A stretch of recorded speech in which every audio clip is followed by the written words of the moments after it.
It's time for Real Talk with Brian and Dan, the weekly talk radio show dedicated to discussing important real estate topics, plus insight into the local community. With a combined experience of over 50 years as local real estate brokers from the East Side Real Estate Team at Keller Williams Realty Bellevue. Here's your hosts, Brian Levitt and Dan Edwards.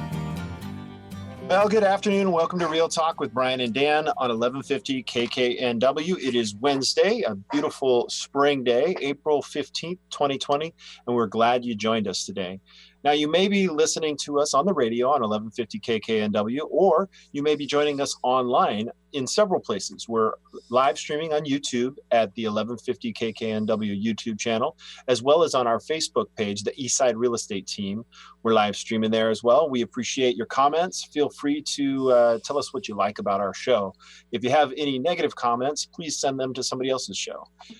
Also, if you're interested in listening to past episodes, you can find those anywhere podcasts are podcasted, Apple Podcasts, Google Podcasts, and we have copies of our past shows on our website, the eastsiderealestateteam.com. All the segments are there as well as the full episodes. Feel free to share and reach out to any of our guests that we have on our show. Brian, another great show today as we kind of get into the quarantine dream. How's it going over there? You know, it's pretty quiet. I'm keeping busy with, Zoom presentations and meetings, a lot of real estate activity, all things considered, but working different, working different. Yeah, I feel like we've kind of gotten into a mode, made a shift. And, we're going to have great conversations with two marketers today to help small businesses kind of get noticed. We're welcoming Jana Riggin with Newcastle Life and Pia Larson with Fingerprint Marketing.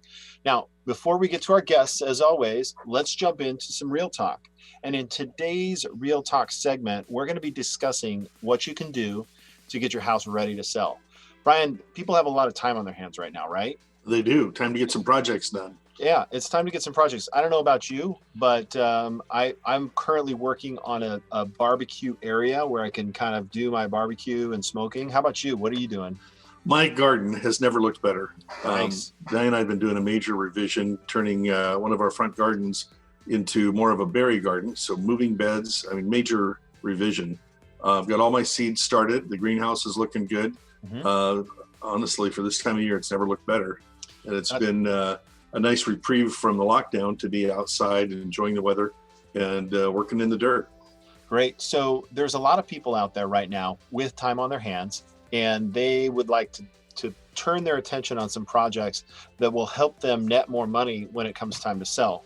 One of the things that I'll put right out there front and center, if you're getting ready to sell in the short term, one of the things you really want to do is clean beyond the basics, right? Because of our current environment, it's great. Disinfecting all high-touch surfaces, and clean vents and baseboards, wipe down bathroom cabinets and drawers. And hey, hand the kids a towel, get them wiping stuff down, right, Brian? Right. Time to teach them some basics too, how to check the oil, how to bake bread. It's a good time with the kids. Jamie Oliver was doing bread baking. I think I'm going to give his recipes a try. Sounds good. So one of the things that is good for all the time, but especially helpful if you're getting ready to go on market, is organizing your space. No shortage of home organization projects that can yield high results.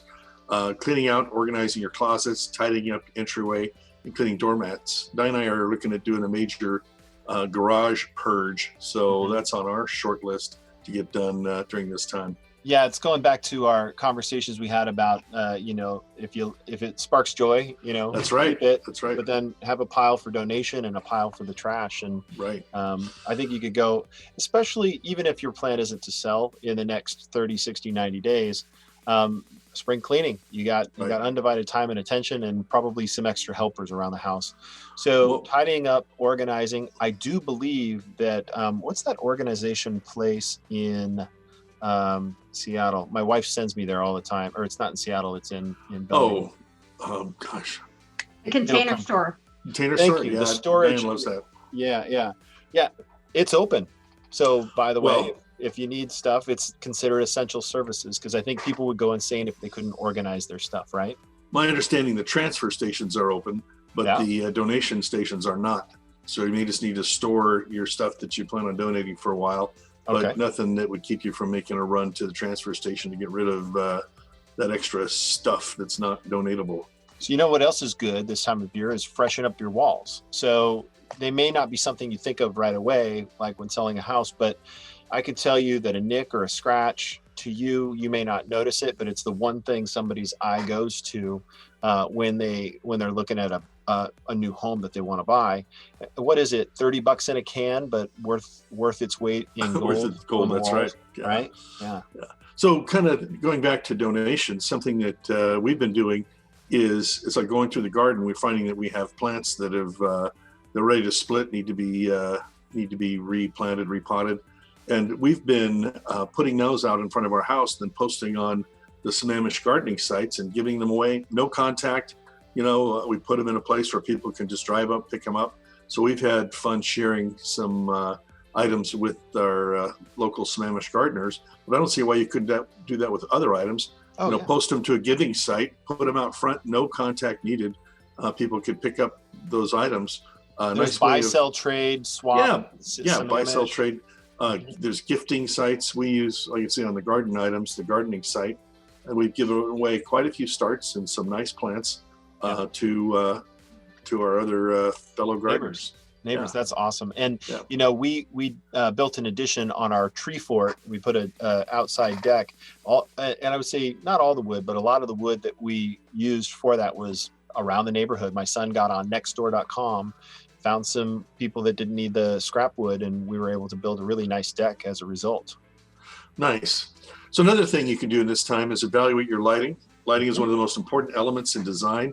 Our homes can go from stark and unwelcoming to cozy and warm just by doing a few things like replacing light bulbs, cleaning lamps, shades, and washing your curtains and blinds.